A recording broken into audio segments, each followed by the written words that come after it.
Trí dó hían náid bew di ré brian an seo gléamh na nóíocht as America don ceathrú lá míanair 2017 óháin manis rinne mé botún beg cibé tá nóíocht leog inneomh ag techt as teach na neonadaithe nó an chógáil cibé. Sé Paul Ryan a Táillí mé hosan sin mar cean chóirle an tí I gceannas Ollscoilt an 150 chógáil. Well, mar fuairsimach ní bhí na poblachtánaí, bhí sé gceiste na poblachtánaí Oifig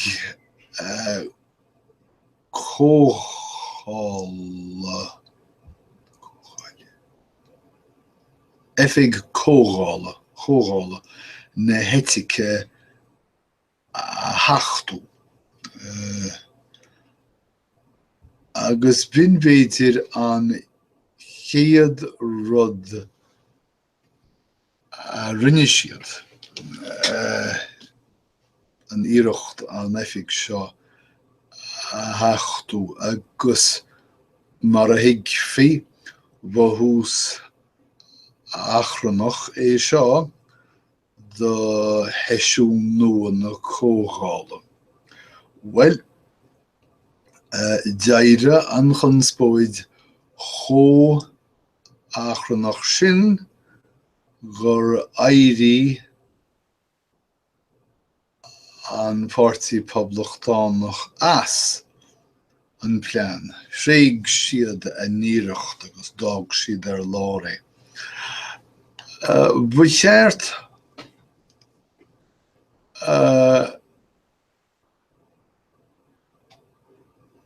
goma waidin chahréimach don na poblachtánaí. Bhí sé neanam agus a bheith na waidin chahréimach dóibh. Nóiméad in Norvéidir fiúntas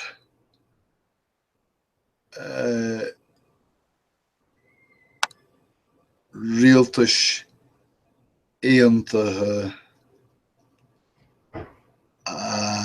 thuispeint agus buntáiste rial éon fórtaí.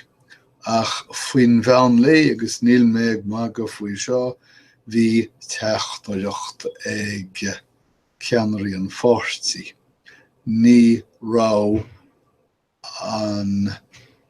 rá próiseas na cathréime ag dul go seolta go bhín ná go héasca. Racha mé raibh. Tá plean ag Andrew Cuomo, Táillí Ollscoile a chlúdú do Táillí a bhfuil $125,000 mar ús thuarastal antó. Agus tá chóras stáit na Ollscoileannaí, na Ollscoileaachta, agus na choláistí pobail snáidh an seo. Ceist achrannach a bheith seo chuir a spreag déanlaí óga níos túisce. Agus is deas an bheartas seo ceáilligh teachtas.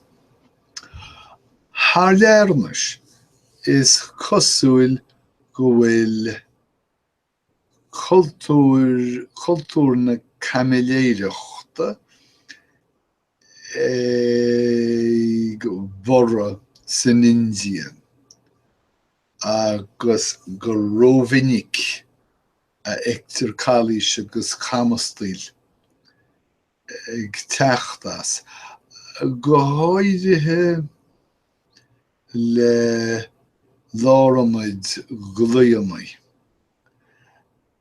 Séir tarsúil ná go bhfuil na cneamharaí a bhfuil béarla maithachab ag gluaich Indí na Stáit Untaithe ach níos measa. Tá siad ag díriú an áirde ní amháin caintúirí béarla ach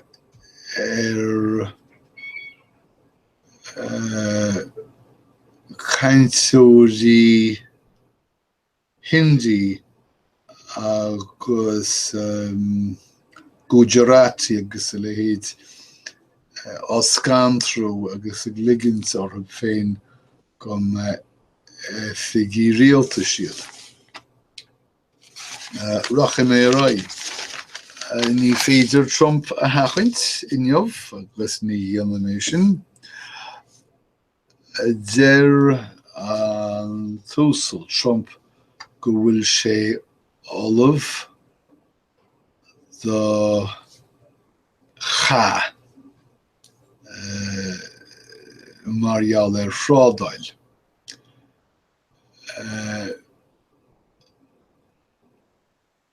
Tacaí thóir is sé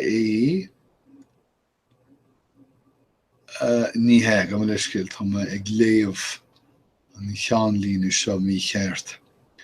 Tá Trump tríis chéhéan duine seo dlíadóir as Washington Robert Lighthizer ránú mar idirmheartaí teaghálaí má fearr leat do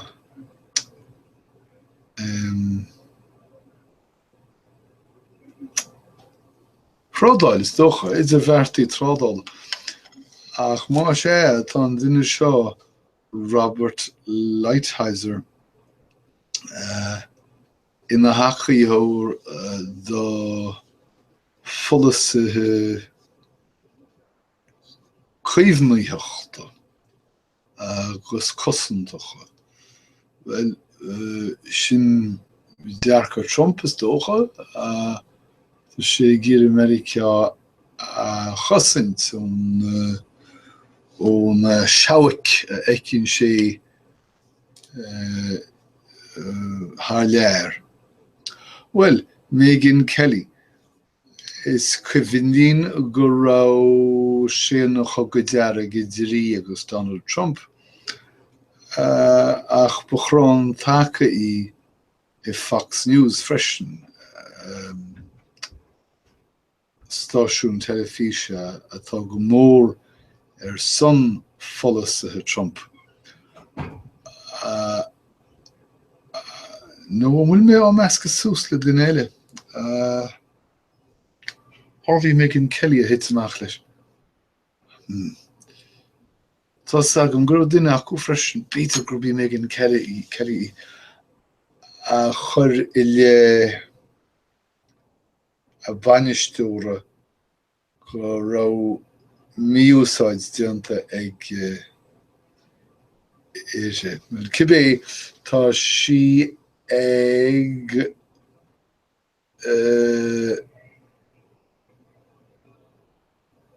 aistriú ó Fox News go NBC agus ba sé na froificeart is dócha. Well, cé a thugaidh Andrew Cuomo, Judith Clark. Sílim gur cuimhindum an scéal seo, bhí sí an raidiceach agus thumáin sí bhean éalathe do rubail armtha 1981 a dog túr marmh. Agus bhí sí brísún ó hinna lé. Bhí sí tríoch 5 bliain slán na scéalaí a chaithfh de héarma 65. Tá sí 67 is an créatar agus ní rá sí d'eideal paróil go dtí 2016 ach lé Andrew Cuomo fuaithe chuir sé ceist tunaí irse agus tugadh a saoirse. Is toch ní raibh siach tríocha nó mar sin is toch nuair rinne sí seo. Well, fuair sí trógra Cuomo, níl éimne deile le ráthagam.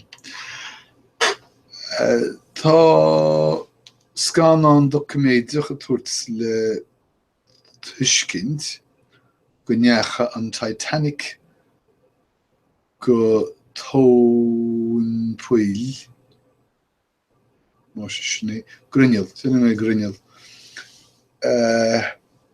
Mar gheall tinne gúil a bhrismeach suladág sé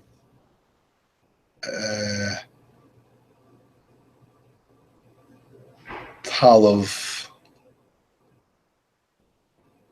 slán in éachar. Tinne gúil a bhí siúl go dain sa chabhail. Well, tá fiosrú chun Caimiléireachta siúl san Israel ag fiosrú ghlach Benjamin Netanyahu le bruntanas agus is fiosrú chunach dáríre is seo agus líomhaintí tromchúiseacha sé iad.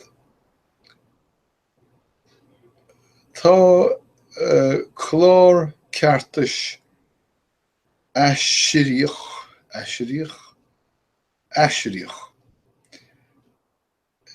siúl I Kansas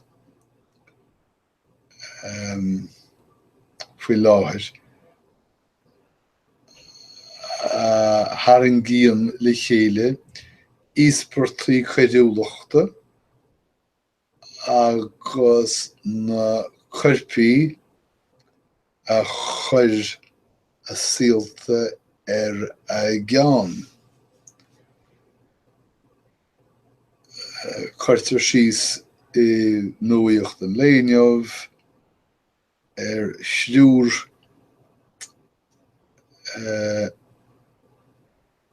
amrisú a gcruthaithe.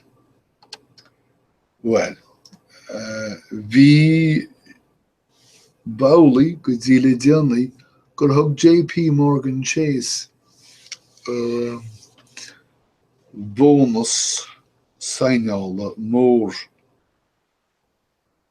do úsáid dúirí an chárta creidmheas sa Sapphire Reserve. Mar tá an cólacht tríos na fiorchais éadálacha seo a dhearr go mór. Níl na sochair agus na buntáistí in úsáid an chárta creidmheas sin agus I bhíoch an. Well, mar stairaí is mailim sa scéalta Odyssey. Agus bainin scéal sa nuaíocht inniuh le lámhscríbhinn ón séú híos tíag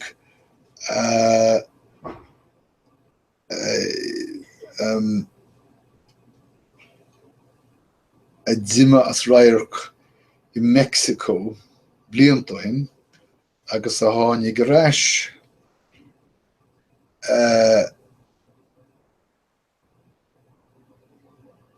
go Boraniske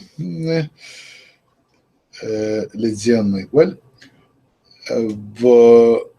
rinne 8 blian dis a dúschail an chás agus daimsí an teoid ní léon duile le rágam faoi. Ní sagam fiú cáhfuil sin is.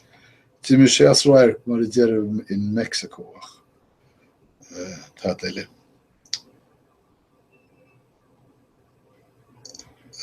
Tá daoine ag molú áisiúlachta na tréinech faoi halamh nua in Nuairc Avenue a dó.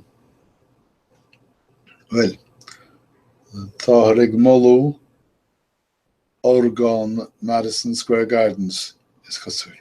Ní léon duile le ráthagam. Bhí agus scríbhneoireacht mar nuacht an Americánach é seo. Tá Ruby Tando tríos na gléanaí a cheistú a déir gur cheart cruithneocht siúcra agus bhí eile a bhaint dar neist mí.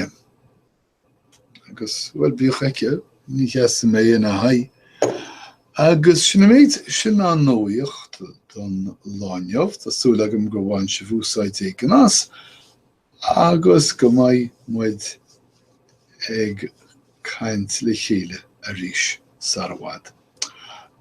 So, móchaí mé, tar mé slán. Ráit é oribh, slán.